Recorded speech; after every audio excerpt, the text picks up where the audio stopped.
নায়ক cycle চালাবে? আরে বাবা, আমার গল্পের নায়ক প্রথম জীবনে ছিল চোর। নায়িকার দাদুর গাড়ি চুরি করতে গিয়ে ধরা পড়বে, তারপর এই তো বললেন নায়ক সাঁতার কাটবে, এখন বলছেন গাড়ি চালাবে। ধ্যাৎ, অত্যন্ত ভারী গল্প। এই গল্পের সিনেমা হলে বই একদম চলবে না। গল্পটা চেঞ্জিং করে দিন ডিরেক্টর বাবু।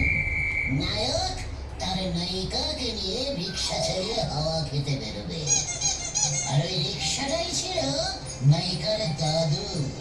নায়িকার দাদু রিক্সা চালাতে তো নায়ক ওই দাদুর রিক্সাটাই ছেড়ে দিয়েছে। ডিসগাস্টিং।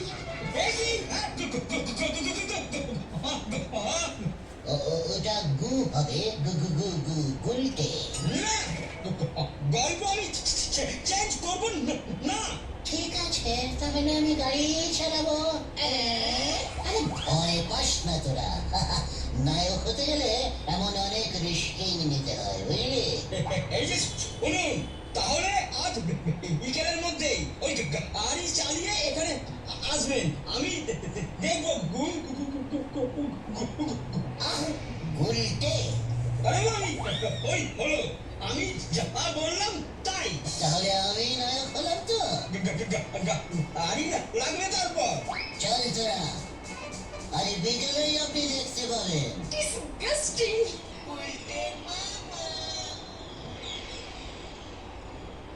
এবার তুমি কি করবে বলতে মামা? তুমি কি গাড়ি চালাতে জানো? তোদের এই লিডার হেলিকপ্টার চালাতে জানে, তোরা কিছুই জানিস না। কিন্তু 4 চাকার গাড়ি তুমি চালিয়েছো কখনো? চার কেন, আমি 10, 12, 14, 15, 16 চাকারও গাড়ি চালিয়েছি রে। লরি? ওরে না রে, গলদপুরের ডবল এক্সেল বলদ ঘতন। তবে ট্যাঙ্ক, যুদ্ধের ট্যাঙ্ক। আরে সে গল্প তোদের আরেকদিন বলবো, এখন আমি আগে নায়কটা তো হয়নি। কিন্তু নায়ক হতে গেলে তো গাড়ি লাগবে। ডিরেক্টর বাবুর শর্ত, আগে তো গাড়ি জোগাড় করতে হবে, তারপর চালানো। আমাদের গলতপুরে তো কারোরই গাড়ি নেই। তাতে কি হয়েছে, দরকার হলে গাড়ি ভাড়া করবো। আরে শহরে গাড়ি ভাড়া দেয় বুঝলি, আমি জানি। এক ফোন করলে গাড়ি হাজির হয়ে যাবে। কিন্তু তার জন্য তো অনেক টাকা লাগবে, অনেক টাকা। টাকা পাবে কোথায়? ইনভেস্টিং না করলে এত বড় নায়ক হওয়া যায় না রে। কিন্তু টাকা কে দেবে?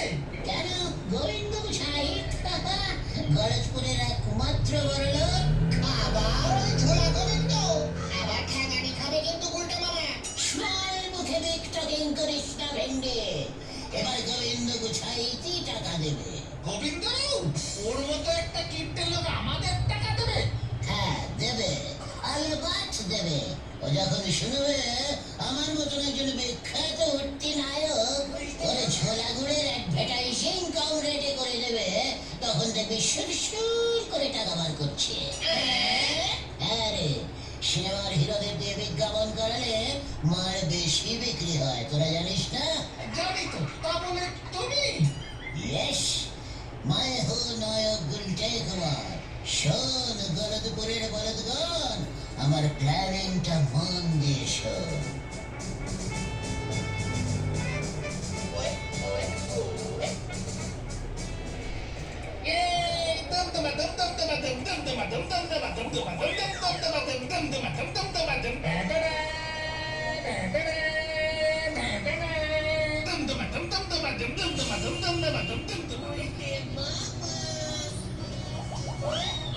এসে গেছে, এসে গেছে, এসে গেছে।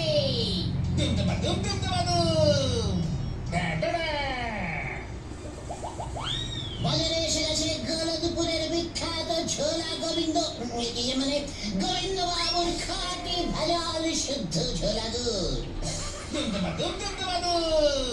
গোবিন্দ বাবুর ছোলা গুড় কিলো। ওই ওই উজবুকের দল, মানে কথা এই সভাপতিদের কি ভরম শুনি? আমি হলাম সিনেমার উঠতি নায়ক গুলটে কুমার। বিকেল থেকে আমার শুটিং আরম্ভ হয়ে যাবে, তখন আবার কিন্তু আমার রেট বেড়ে যেতে পারে। তাই আগেই আপনার গুড়ের অ্যাডভার্টাইজিংটা করে দেখালাম। কম পয়সায় হয়ে গেল মাত্র 5,000 টাকা। বই হিট হয়ে গেলে কিন্তু 50,000 টাকা দিলেও আপনি আমাকে পাবেন না। ওই ওই ব্যবসার সময় এসে মানে কথা মস্করা হচ্ছে, হ্যাঁ? তুই আবার নায়কের ভরত ধরেছিস, হ্যাঁ? তুই করবি মানে কথা গুড়ের বিজ্ঞাপন। তুরা আমার চোখের সামনে থেকে, নয়তো মানে কথা এক্ষুনি বলো হরিদারোগাকে খবর দিচ্ছি। দেখি এখন দেখো দেখি এখানে আমার দারোগা কেন? চলো রে পাঁচু, গোবিন্দবাবু গুড়ে বেশি ভেজাল মেশান তো, তাই মনে হচ্ছে আমাকে বেশি টাকা দিয়েই অ্যাডভার্টাইজিংটা করাবে। গেলি